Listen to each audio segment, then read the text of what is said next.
The Savannah is also a story about love as seen from many angles. There are individuals who have love for Kangan and will leave no stone unturned to see that the country is well governed. Chris and Ikem are crusaders of change and they are ready to pay with their lives. Ikem is not just the voice of Abazon, but also that of Kangan, especially for the downtrodden. At the individual level, Beatrice's love for Ikem is above friendship, especially as this is the person that she has known for a long time. She also loves Chris and will take the courage to discomfort herself in order to be with her man. Her love for Lewa and the responsibility that she endorses to take care of her pregnancy and baby is worthy of praise. Chris and Ikem love each other and protect each other's life, although they differ sometimes in their ideas.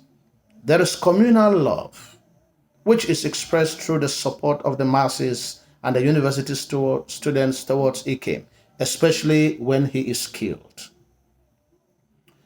In addition, friends help Chris to move from one hideout to another, and Bremo offers help to take him to safety in Abazon.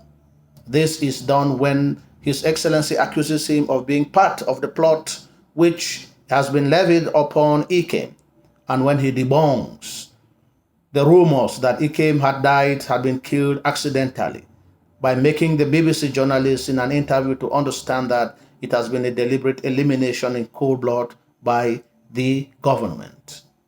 Lastly, it is a story about the lack of humanity, or man's inhumanity to man. His Excellency goes after the lives of Chris and Ikem simply because they differ in ideas. He holds them responsible for the failure of the referendum and indexes Ikem in particular, especially when he goes to visit the Abazon delegation at Harmony Hotel. It can therefore be traced or related that he is part of those instigating the rebellion. He sends soldiers to abduct him, torture him, and kill him in cold blood. Chris is also a target when he grants an interview to the BBC to elucidate or illuminate the circumstances surrounding Ikem's death. Tragically, Chris meets his demise while in Abazon. The story is told from multiple angles and by those who are close to the characters in the novel. Some of the events are those that they have lived personally. Therefore, the characters give a clear insight of what is happening in the novel by making the story to look very authentic. It's a very important story which is very relevant to contemporary society, especially to Cameroon and to Africa as a whole, especially as elements of tradition are also mentioned, like the naming of children. We come to understand that the naming of a child is merely a male prerogative. Nevertheless, Beatrice decides to name the child because of the lateness of Elewa's uncle.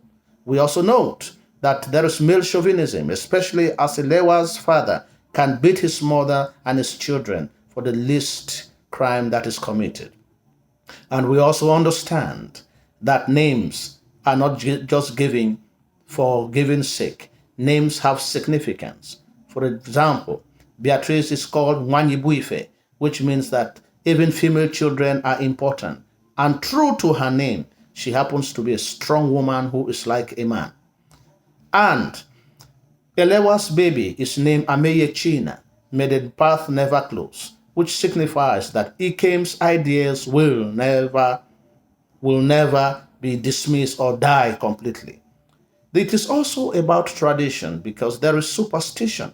During the naming ceremony, Beatrice believes that Ikem's ghost or spirit is watching the naming of his daughter, and his spirit will continue to live in the child. And at the end, Elewa's uncle does not only break a kola nut and performs the ritual of blessing upon the child, but also blesses all the other children all the other people who are present during the naming ceremony.